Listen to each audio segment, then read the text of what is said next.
bold action in pursuit of their dreams and goals and are here to share their story and their journey to help you do the same in yours. As always, I'm so ever grateful for each one of you for listening to the show and for providing me the opportunity to share and grow with you. There's absolutely nothing more valuable than time, and so I'm honored that you're sharing yours with me. Actions speak louder than words, so the cliche goes. So to show my gratitude, I have started a Lady Boss Loyalty monthly swag giveaway. Simply please comment on any podcast episode on YouTube, Facebook, Instagram, or LinkedIn with the hashtag LadyBossLoyalty, and you'll automatically be entered. Now on to today's guest, but let me first tell you a little bit about her. Cheri Kempf is the Commissioner of National Pro Fastpitch. She has long been at the forefront of women's fastpitch softball as a highly decorated college, amateur, and national team player, pitching instructor, commentator for televised softball coverage, and now as Commissioner of National Pro Fastpitch, a position she has held since 2007. There is such a list of accomplishments that I could share. Let me do my best to highlight a few that span Cheri's career to date. So prior to joining NPF, Cheri spent 15 years as owner and lead instructor at Club K, the women's fast pitch training facility that she founded in 1990. She has authored an instructional book on pitching, The Softball Pitching Edge, which has also been produced in video and ebook.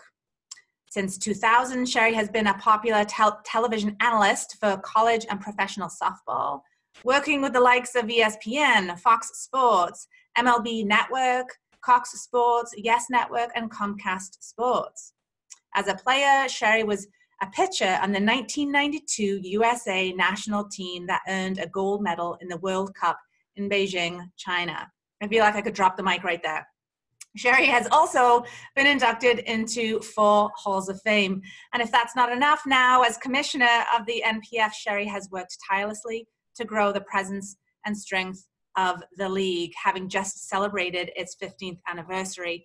There's so much more I could share about Cheri and all of her accomplishments, but I know we're ready to hear right from her. I would like to, at this time, thank you so much, Cheri, for joining us and welcome you to the show. Oh, you're welcome. Thank you for having me. This should be fun. It will be. I'm a huge fan of sports. Granted, not been involved in this sport before, but love women in leadership and sport. And so I'm really excited to explore life, leadership, and everything in between over the next hour with you. Perhaps we could just get started, maybe rewind the clock a little bit. How did you get started in the sport? What sparked that little Cheri and that passion? Well, I have a brother that's 3.5 years older than me. And so I think it was my goal to do whatever it took to keep up with him. And he liked baseball. He liked playing ball, really all kinds of sports, but baseball, I think, was his passion. And so it sort of as a default became mine. And in trying to keep up with him, and I lived on a block full of boys. And so that's how I learned to play and really how I first fell in love with it.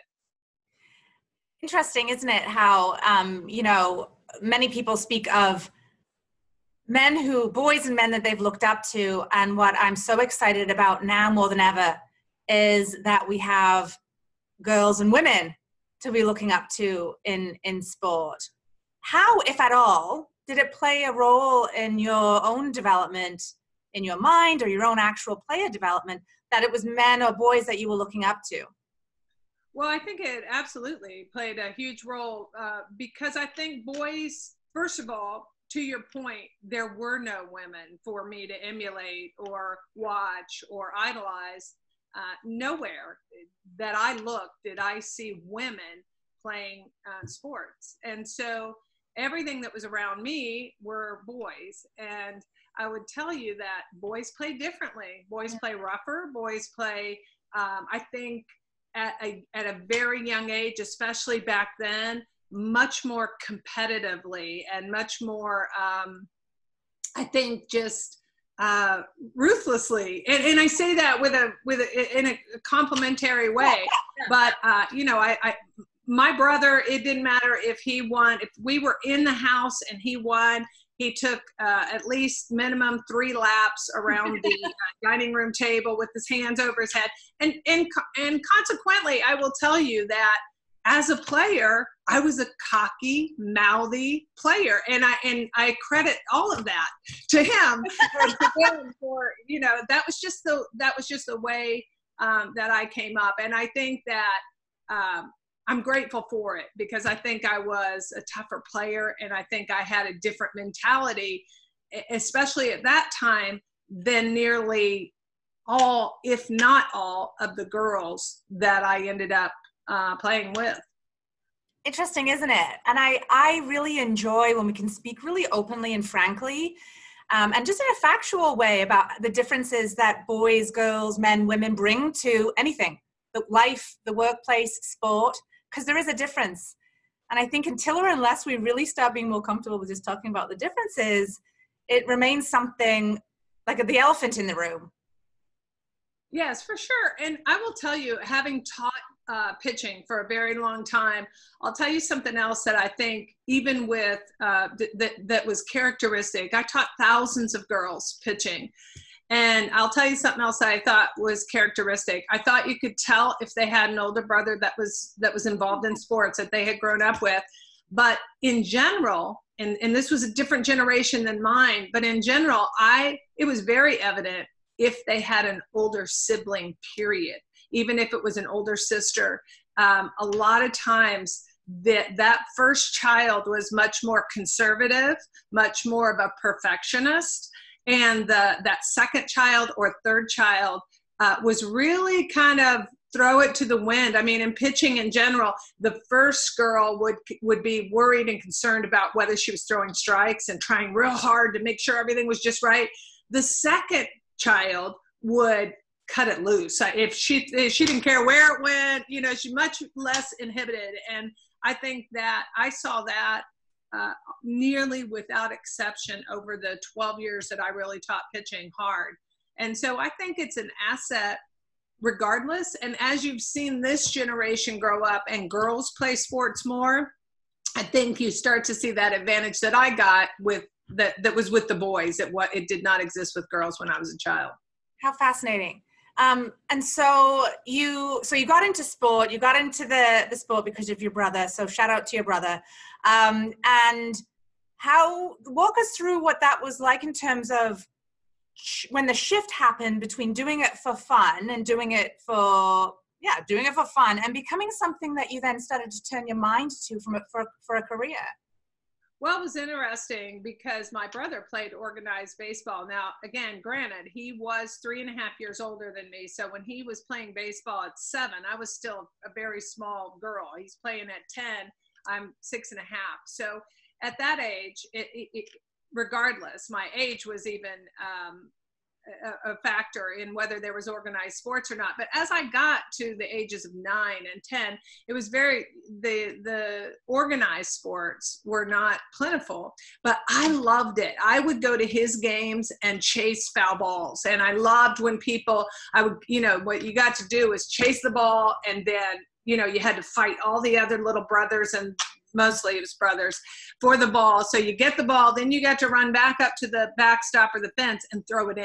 And that was a big moment. So I loved when people would yell, and the umpire would say, throw a ball in, and you would throw it in. And then people would inevitably say, sign her up, because I had made a good throw and it had gone over the backstop or whatever. So I love that. So again, second child, love the encouragement, love the cheering. And so I was really just looking for a chance, looking for somewhere to play. And I found first just it was actually a Catholic school that had a little softball team. I was 9 and my first year I was a catcher.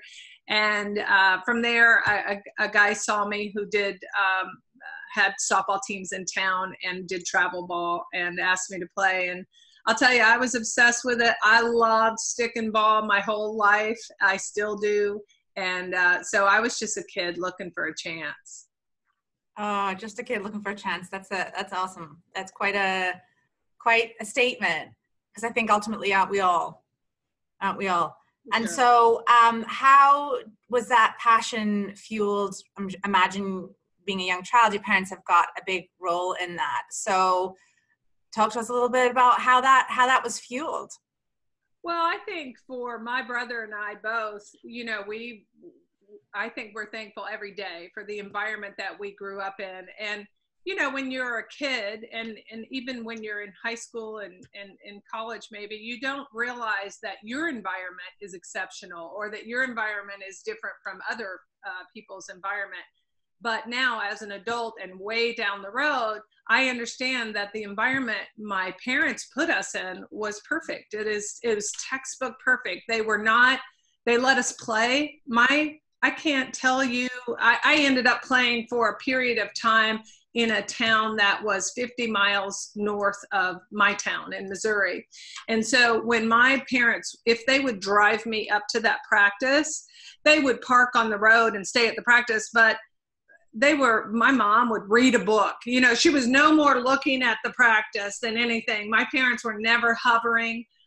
They never claimed to have any part in my brother or mine development. Now, my dad would play catch with us in the yard if we asked him. He was a good ping pong player. My dad was athletic.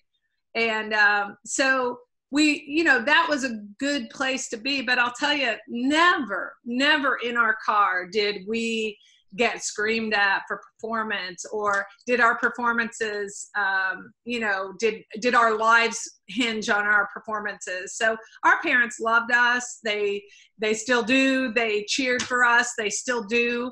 And they never took it personally if we did something bad. It wasn't an embarrassment. It wasn't a direct reflection on them in terms of we struck out with the game on the line or something. But I think that it was always 100% supportive, and they did everything they could to enable us to play and to have the opportunities that were presented to us. And so, when you look back at it, that's where we, I think, were able to truly love, and not have any of the gray area and the blurry confusion that comes in when your parent is involved in your sport to an unhealthy degree.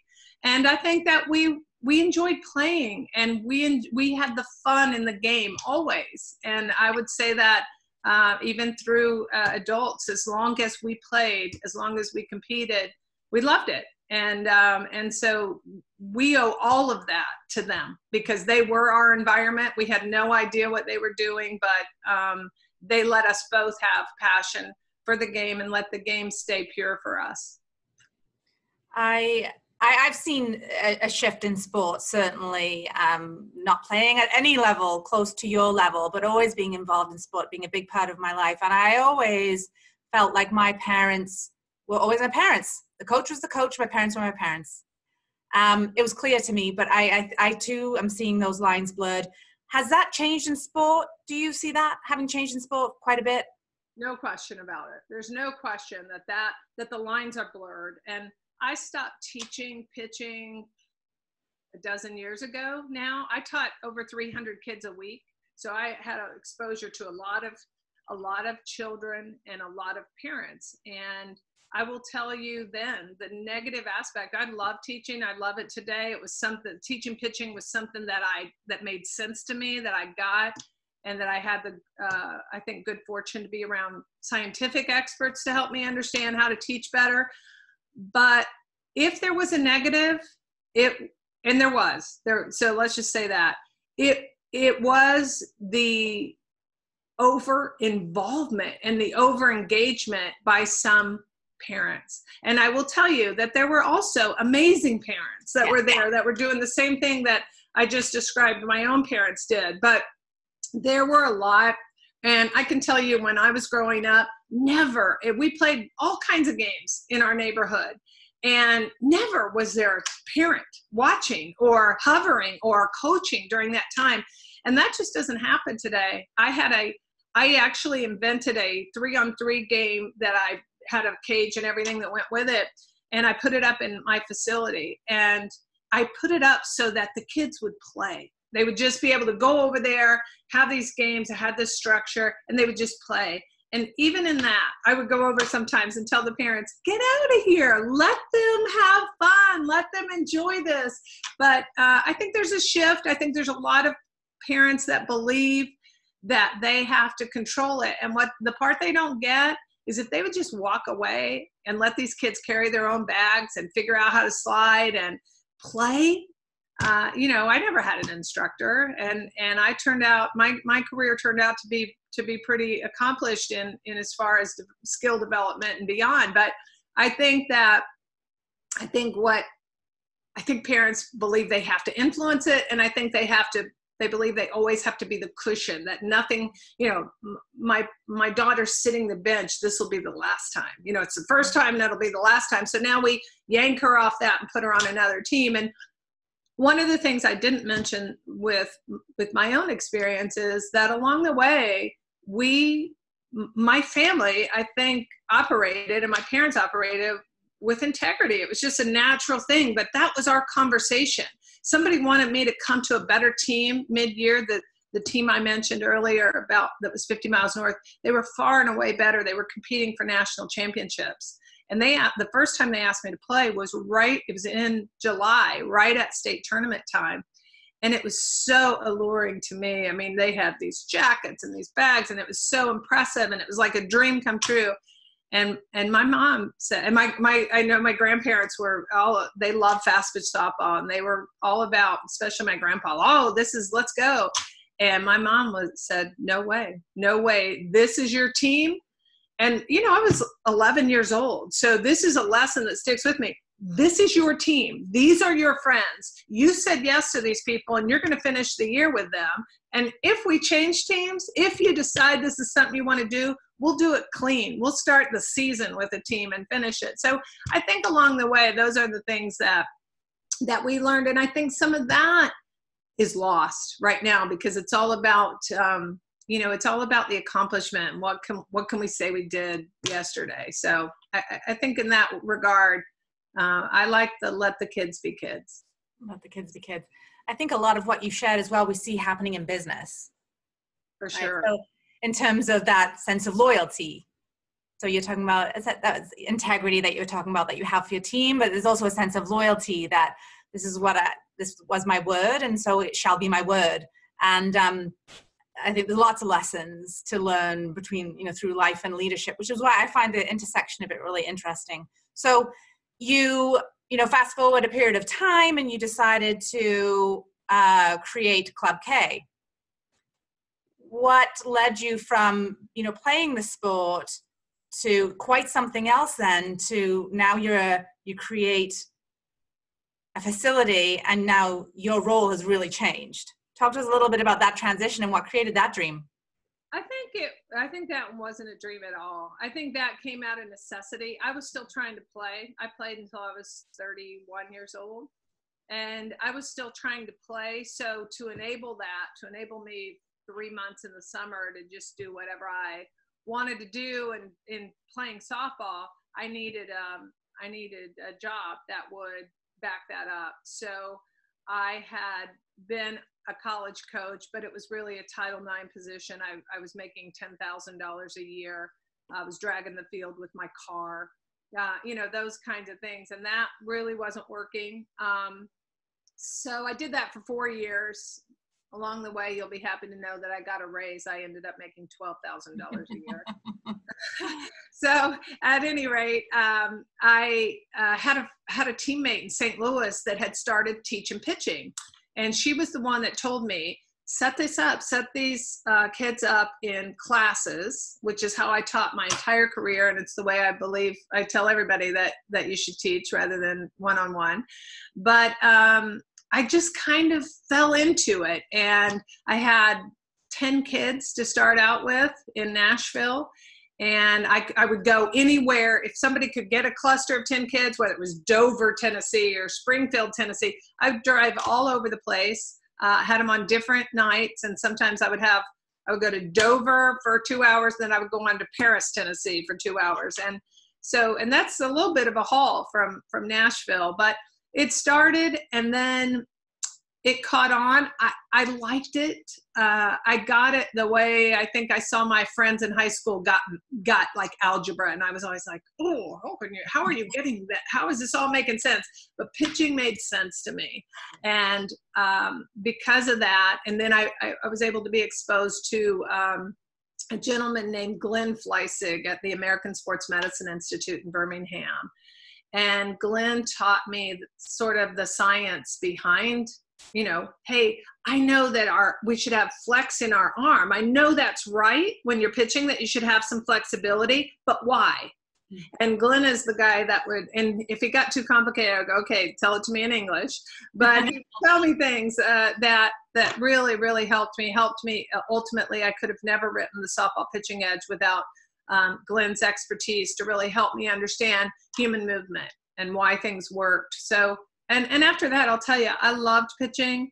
I loved teaching pitching, and I do miss teaching pitching a lot, because I could see girls get better. And anytime girls get better in sports, and I would say probably anything, my personal experience is sports, but anytime they get better, they get better as people. They become more confident. And I know that sounds cliche to a lot of people, but I saw girls come into to Club K, and they would stare at their feet, look down. They were so incredibly inhibited and shy that they could not even look at me or anybody else in the face. And through pitching, and as they figured out, hey, I can do this, and I'm good at this, and they found some success at that, I always say this, I saw girls start to walk through the door striding to me to tell me a story. And so you could see them transform, and their parents saw them transform. And so I thought that was special, and I missed that part about teaching as well. Yeah, that personal connection and seeing that individual transformation can be pretty powerful. I want to explore this a little more about the importance of girls in sport, because I know that the stats are in, the research is in, and it's very compelling for business. So I think that not only is it right that girls have the same access to sport as boys do, and women and men, there really is a business link here too. Talk to us a little bit about the importance of girls in sport and leadership. Well, I think experience is something that's always going to make you better. The more you do something, the more confident you become, the stronger your delivery is, the stronger your resilience is, if that is a characteristic. And I think that's what we see in sports. And again, so I talk about sports because that's the world I live in. I'm sure that there are other applications to it, but without a doubt, sports will test people. It puts you, I always told people when I taught, I said, parents would go, oh, Cheri, you know, it's so hard to make you happy, because as soon as they accomplished a skill, I would say, this is great. Now do this. And the next step was, guess what? Something they couldn't do again. And so it was a constant challenge for them. That's how you teach, right? You learn to add, and the minute you get good at adding and subtracting, now you go to division and multiplication, and then you stack it onto that. So I think that you continue, when you look at kids who are not involved in maybe anything, maybe their lives consist of, waking up, and when school's in, they go to school, and when it's not, they hang around and they play games, and they're more isolated and not challenged. I think when you make that comparison to an athlete who inevitably has been challenged, has had even athletes, as you get higher on the skill level, you're always going to run into failure. So we might have a 10-year-old who's throwing 55 miles an hour, which would be extraordinary. And she's going to be a 17-year-old who throws 68 or 70 miles an hour, which is also extraordinary. And at 10 and 12 and 16, she's going to dominate her competition by and large, because she's throwing an extraordinary speed that people aren't used to seeing. But the minute she goes into a college that's appropriate for her, if that's all she's doing is throwing the ball hard, which a lot of times happens to those gifted players, they're going to run into a brick wall. And so this player that has succeeded and succeeded and succeeded is going to fail. On the other hand, the player that is not very good at 10, she learns that if she puts in the work and she develops the skill, that she can be equally as successful. And so I think along the way, not only in the skill development, but it's the failure. It's having someone say negative things to you. You think about all the aspects, having the other team and the parents and the team themselves yelling, cheering against you, and being able to survive that.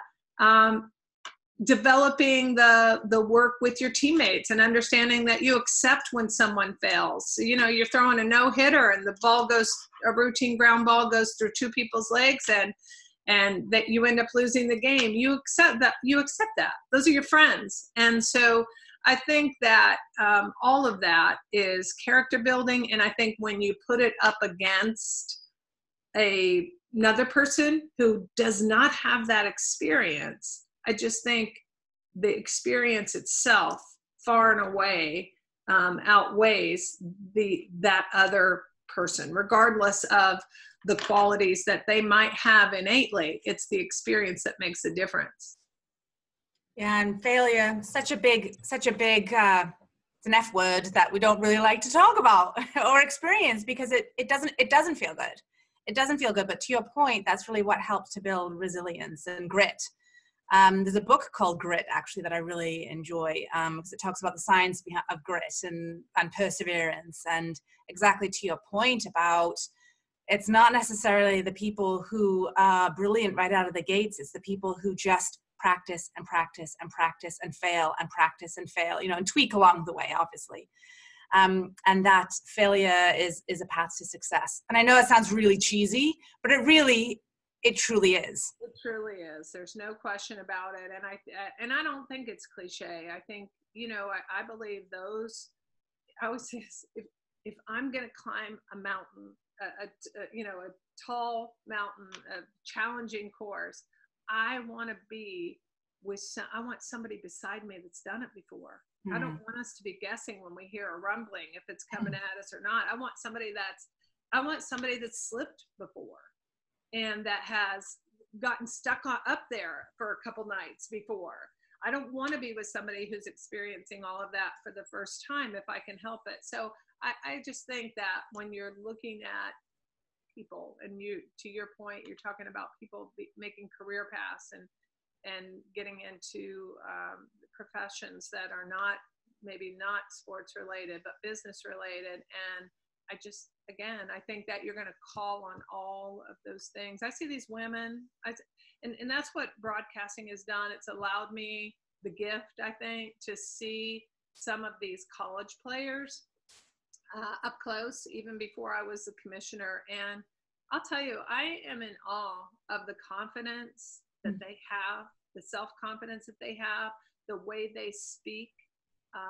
I think their perspective, that a lot of them are so, I believe, far advanced ahead of where I was at their same age. So I think that you're seeing that not only in their sports participation, but in the opportunities that are afforded them in the university settings.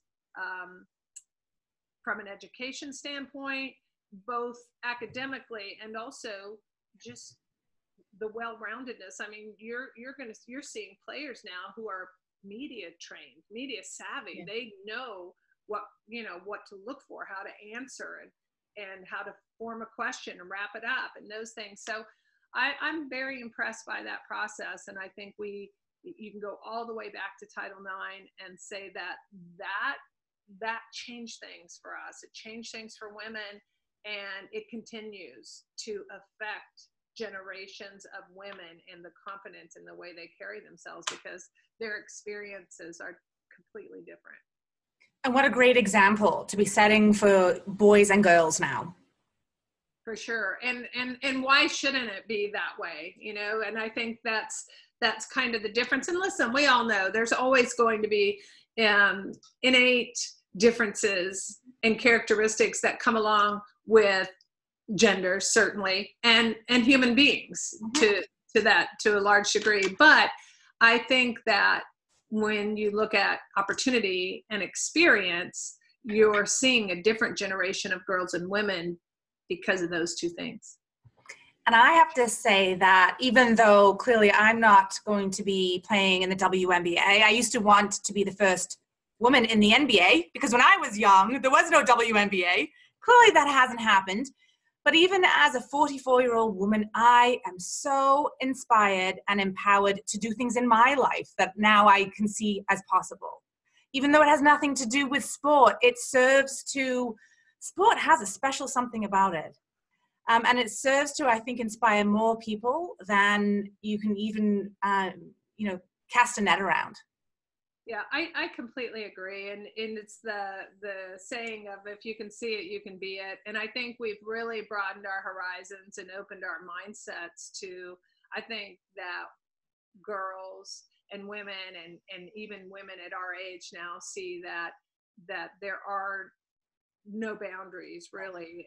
And if the boundaries are there is a whole generation of women that are saying, I'm going to knock it down. I'm going to get to the other side of that. And so that's a nice mindset. And it's the only mindset that gets us past that. It's unfortunate that we have to still see some boundaries, but it is that confidence is the only thing that will get us over it. But I agree with you. And I think that it's so important that, and listen, it's not about you and I talking about don't let this stop and let's keep it going.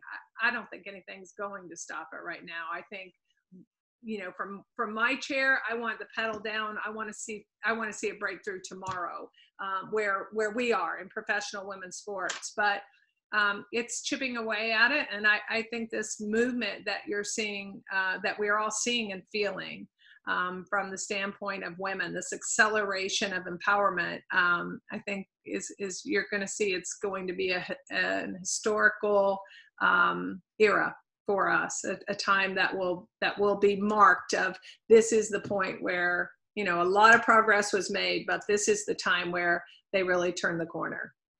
I love that and find that even inspiring. And so, and yeah, it does take quite a movement and a level of momentum to overcome the inertia, right, of the way things were. And so to your point, I think that we're kind of on the wave of something like a tsunami, really that monumental. And it is exciting to bear witness to it. I imagine for you as commissioner of National Pro Fastpitch, it has to be just an incredible opportunity. Where are things at right now in that sport, and where do you envision things going in the next 10 years? Well, I think, listen, the one thing that I want to say about what we were just talking about is, it's not, where we are is not an accident, and the pace of change is also not an accident. Listen, we're trying to jump, and let's not kid ourselves. There are people holding on to our pants legs to keep our feet on the ground. That is a fact. And there are people who have their hands under our arms trying to lift us up, but there are also people trying to keep us down. And so I think that if you don't recognize that it's a fight, that you're underestimating the current. And so I think from our standpoint, to move on to your question now, is that women's professional sports have still not arrived. And the problem with that is that a lot of people are not aware of that.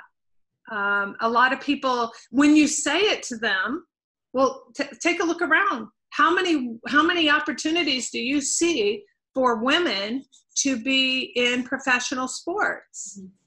And I think when you look at the fact that that's somewhat limited, and you realize that those don't exist, then people kind of have this wow moment. Oh yeah, the WNBA, yeah, that is really the only one we hear about.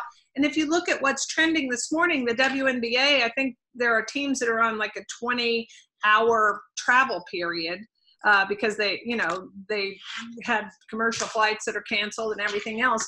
But I think that that's why it's a problem. And I'll tell you, for us, one of the things that we felt that David Barry is an economist, and he wrote a lot of articles for Forbes. He released a great article yesterday in Softball America, and it talks about perspective for the NPF. And we're in our 16th season right now. And I will tell you that I felt it this year. So in the past, people would say, why isn't the league doing this? Why doesn't the league get a TV deal? What is that commissioner doing? We need somebody in that spot that can really move the needle. And why don't these players make more money? And why aren't they staying in better places? And all of the questions of why not, and then why don't these teams do this? And not realizing that the team owners are spending just north of $1 million a year on a sport that has not arrived yet. Their commitment is strong and heavy, and they're doing it out of passion. They're not doing it because at the end of the year they're counting their profits. They're not.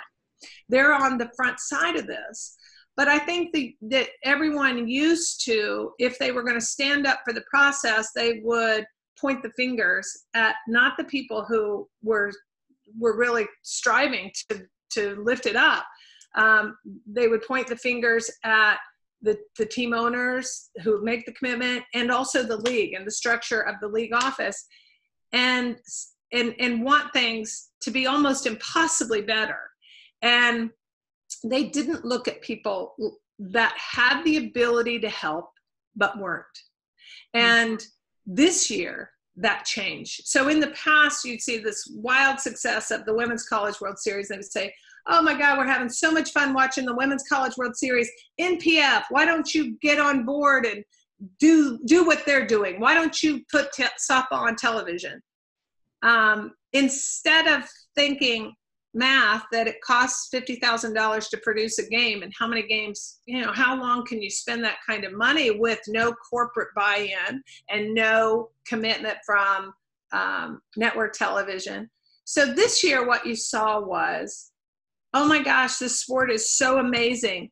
Major League Baseball, when are you going to get on board? When are you going to help these women grow? And hey, ESPN, you're getting these million-plus ratings off of this college softball.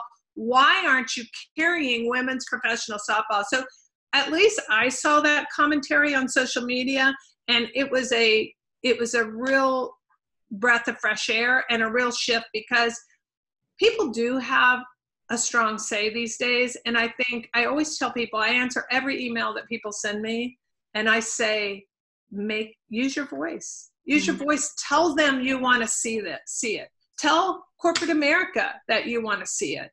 And tell Major League Baseball certainly has their stick and ball sport. They are, we should be standing side by side with them in development. And I will tell you that I will go on the record to say it's not about them writing us a check. It's not about that. They can help us in so many ways that doesn't come with writing a check. But just, I always say, if Major League Baseball would just kiss us in the daylight. They historically have put their arm around us in the dark. And what's stopping them, Cheri? What's stopping them? I do not know. I do not know. We are a stick and ball sport that has a large influence over a demographic that we might share with them, but I don't think that it's a demographic that we're going to steal from them, and I don't think it's a demographic that they necessarily have captivated right now. So, and I think that women, I think we play a different game. I think it has an entertainment value. So I'm not sure. I will tell you that that they were a bit more active with us prior to Commissioner Manfred, and I think Commissioner Manfred has been very busy with a lot of things. I don't know if it's just that, or if there's some other reason why Major League Baseball would not support the professional level of a sport that is kind of their sister sport. Yeah, and such a sport certainly in the United States. Obviously, I'm in Canada, and it's not as big here. We have one team, although our nation's team is the Blue Jays because that is the only team, and certainly a lot of fans. But I find that's where the solution lies. Easier said than done, but the solution lies in understanding the issue, and I'm not sure that we're clear on the issue. Well, and I think that what people don't get is that you don't just go get on television, and that and we honestly did that. We did that for 3 years. We were on CBS Sports, and we had commercial inventory, and we had title sponsoring, but you don't just get on television. And that's why you saw like the professional rodeo, they created their own, it's called the Wrangler Network, their own digital channel. And we kind of followed their lead and did the MPF TV thing. But you do that because television is so expensive if the networks are not partnering with you. Now, if they partner with you, they're going to promote the product. You're going to see promos read. What people don't understand about television is the marketing that lives inside of it that you don't even realize. When you're watching the Toronto Blue Jays and you come back and right in the middle of a play, they throw it back to the pitcher and the play-by-play reads, hey, and don't miss out the All-Star game from July 4th. We're going to have some special things, including the home run derby. Right there, it goes in your head. The home run derby. Now, you're going to hear that. If you're a baseball fan, you're going to hear that promo read 30 times before the All-Star game gets here. ESPN in college softball, we read a promo about a tournament that happens a year from now.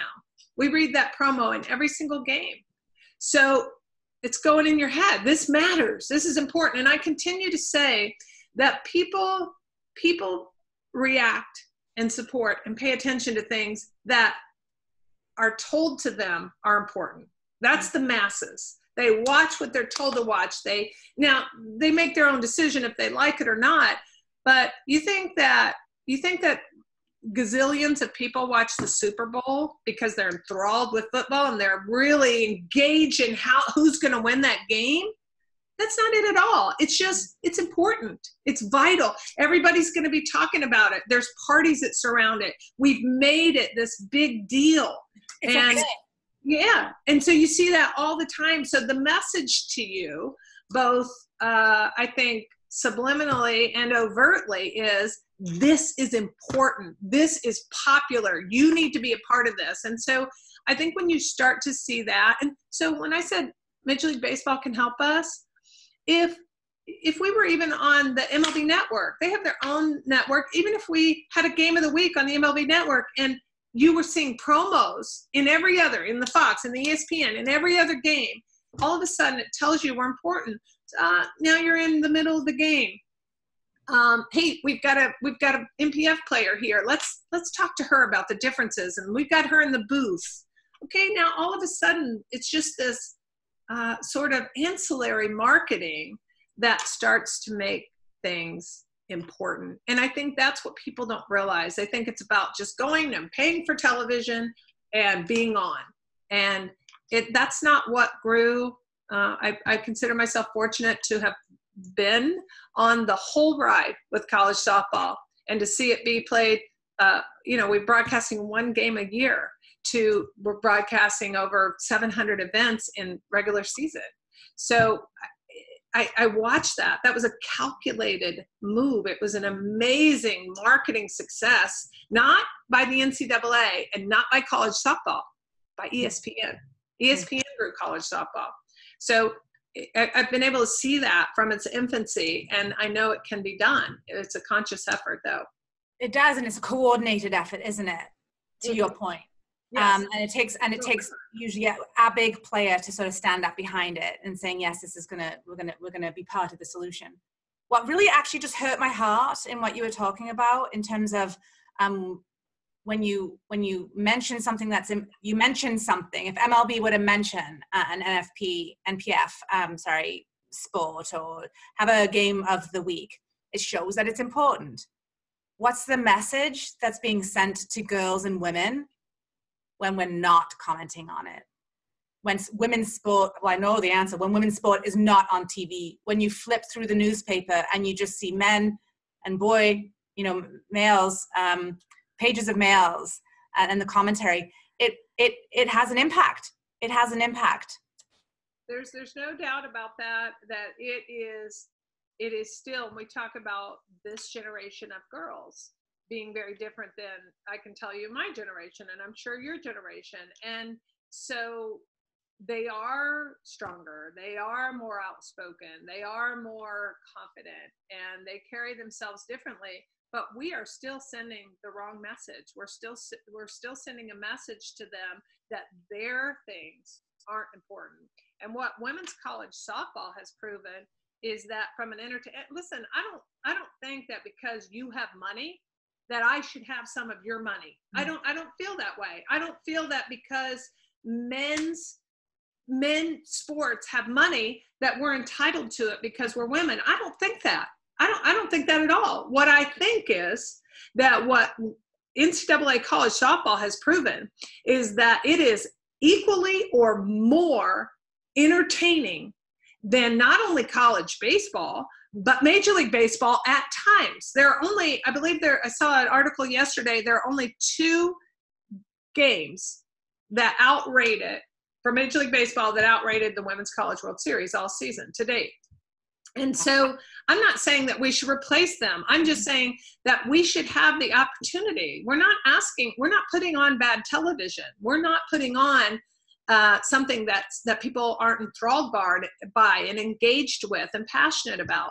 So once that's proven, I think that we deserve an opportunity. And I think that, again, from Major League Baseball, I think that you continue to see them promote baseball to girls. And I think that's unfortunate because girls excel at softball, and because it's developed, and because that's what they play, and because head to head you are never going to see Major League Baseball 50 years from now is not going to have 50 women. It's just not that way. But here's softball, and it's an amazing game, and it's similar so people can understand it.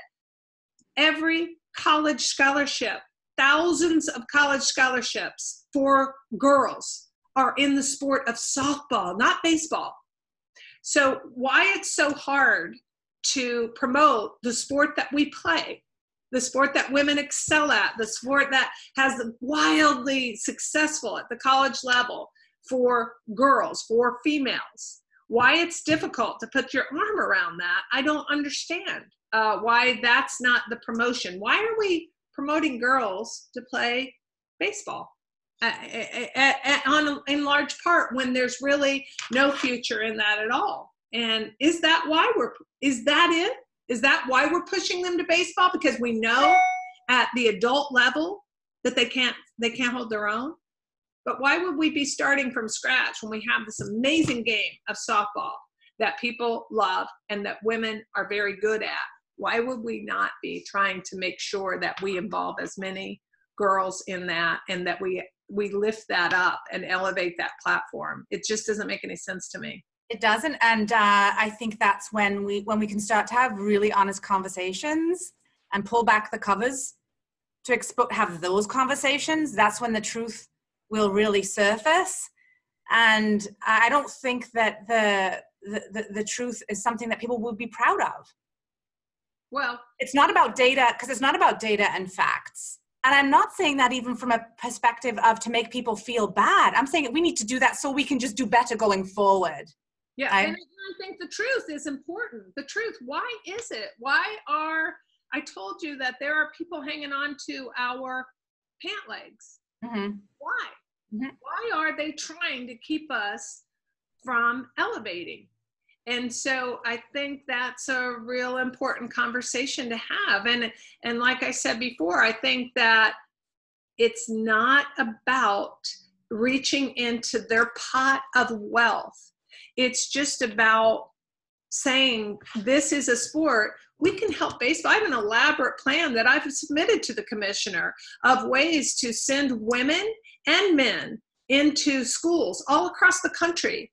And in an intangible way, you are going to have accomplished, successful people, male and female, speak to young children about confidence and inclusion and resilience and excelling in life and setting goals and those types of things, that types of interaction that can be life-changing for kids. I've submitted that in a very detailed layout to, let's do this together. Let's do something. And Major League Baseball has the corporate partnership. They have the engagement. They have the desire from people with money to activate something like that where we don't.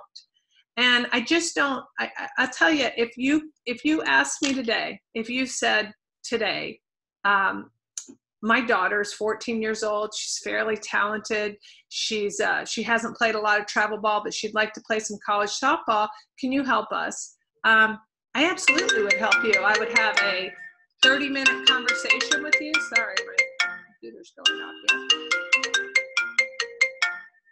I would have a 30-minute conversation with you on where she is, who she is. I would look at a strip of film if you wanted to give me that and talk about it. And then I would be happy to connect you with people in the industry who might make sense for you. What does that hurt me? Why would I not do that? When I have the ability to help you, why would I not help you? Am I threatened by your 14-year-old daughter getting a scholarship somewhere and succeeding and excelling and having an amazing experience? I just don't, it's just not in me. I wasn't raised that way, and I'll never comprehend why, when you have the ability to help someone, you don't do it. And you know what? You're not asking me to write the check for tuition. You're just asking me to expose you to something that I have the ability to do. And that's what I would say with Major League Baseball, and that's what I would say with corporate America. There are so many people out here who are enabled. We're just asking you to help us. Use your resources to help elevate women and girls. And I think that we'll start seeing some interesting conversations over the next few years about that. So my final question for you is, as we're wrapping up our hour, we've got people, no doubt, with daughters who may be interested in finding out more, who may be wondering how they can get involved in this movement, find more about you, about NPF. Where would you direct them to go? Well, our website is profastpitch.com, profastpitch.com. Our Twitter, Facebook, all of that is ProFastPitch. And I would tell everybody to forget about me, but get engaged. We have every single game streams live on Flow Softball this year, but we play 138 games in various venues across the country. There's no reason you can't see them. Engage with our athletes. They're impressive. They are amazing. They are incredible, not just as talented athletes, but as human beings. And so I would say get as up close and personal with those players as you possibly can, and expose girls to them, because they will inspire them. They can't miss. That's awesome. Wonderful. And I will include those links in the show notes. There was so much more that I wanted to explore here, Cheri. I can't believe an hour is up. But thank you so much for sharing all of your passion, your wisdom, and some of your learnings and stories along the way. I so appreciate your time and those sharings with us. Thank you. I appreciate being on here and having the opportunity. Absolutely. It was an absolute blast. And as always, I also want to thank all of you, my loyal listeners and followers, and remind you that information about my radio show and my guests can be found at louisehreid.com. Also, a big shout out to my producer, Cameron Steele, who I could not produce this show without. Thank you, Cameron. And finally, I'm here to highlight and showcase people who are taking brave, bold action, whose actions, like Cheri's, have a positive impact in our world. With that said, I'd like to encourage you all to be brave, be bold, and be happy. Until next Tuesday at 11 a.m. Eastern Standard Time, I'm Louise H Reid, wishing you all an amazing day. Goodbye, friends.